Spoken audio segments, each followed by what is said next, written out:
Ninth Amendment is one of the most overlooked and underrated amendments in the Bill of Rights. If you ask someone to name an amendment, they would be most likely to say the First Amendment, maybe the Second Amendment, and possibly the Fifth Amendment.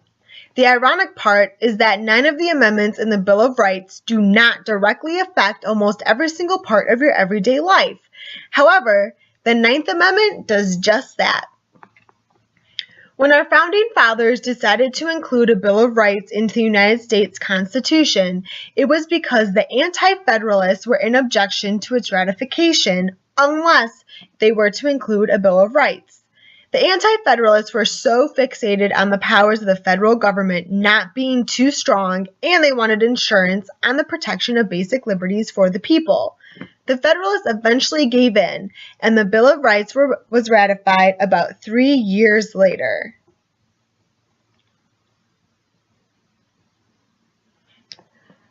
The Ninth Amendment explicitly states, "The enumeration in the Constitution of certain rights shall not be construed to deny or disparage others retained by the people."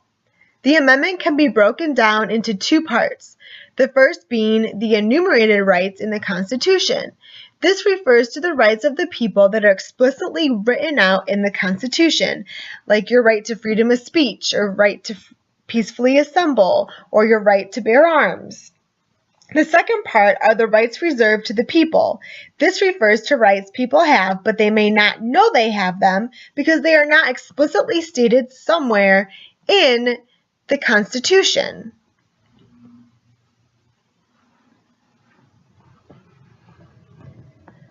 We can thank James Madison for proposing the idea and drafting the Ninth Amendment at a constitutional convention in 1789.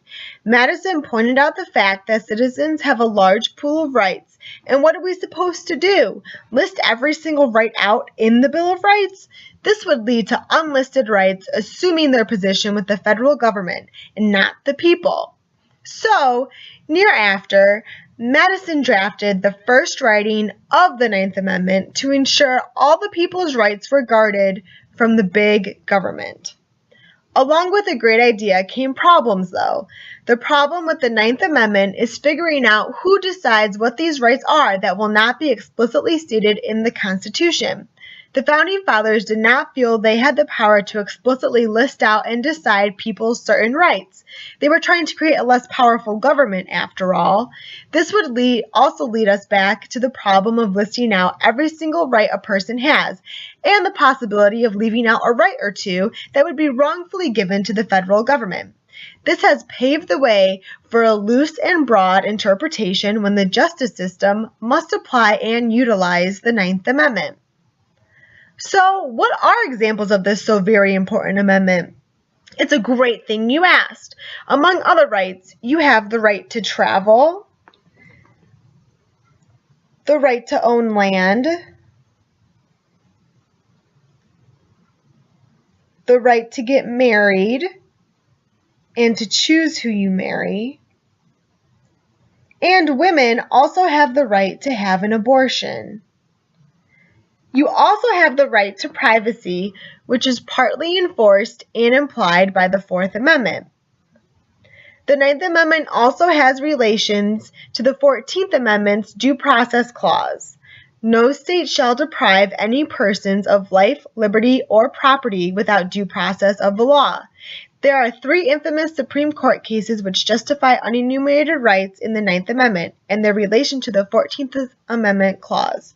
Griswold v. Connecticut took place in 1965 when the Supreme Court struck down a Connecticut law that prohibited the sale, possession, and use of contraceptives with married couples, making it unconstitutional.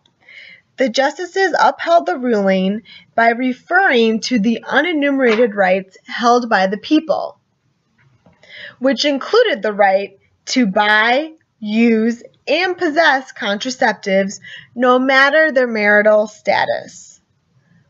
Also, the evidence was unconstitutional based on the liberty of marital bedrooms being a zone of privacy. In the end, you have the right to marital privacy. The second case tying the 9th and 14th Amendments together is the controversial case of Roe v. Wade. In 1973, Texas law banned abortions during any of the 3 trimesters of pregnancy. The Supreme Court ruled this law as unconstitutional based on the 9th Amendment's reservation of rights to the people, and that the right to privacy extends to the woman's right of an abortion in the first trimester. It is also ruled that it is a personal liberty, according to interpretation of the 14th Amendment's Due Process Clause. An interesting side note to this case is that all of the justices on the Supreme Court during Roe v. Wade were male. The third and final case is that of Loving v. Virginia. The state of Virginia enacted the Racial Integrity Act, which banned all marriages between any white person and any non-white person.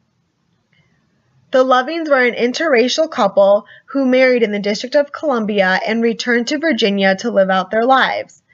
The Supreme Court found the Virginia law to be unconstitutional as it violated the equal protection and due process clauses of the 14th Amendment, denying life, liberty, or property, and denying equal protection for all persons under the law. This case relates to the 9th Amendment as we have the right to marry and we have the right to choose who we marry.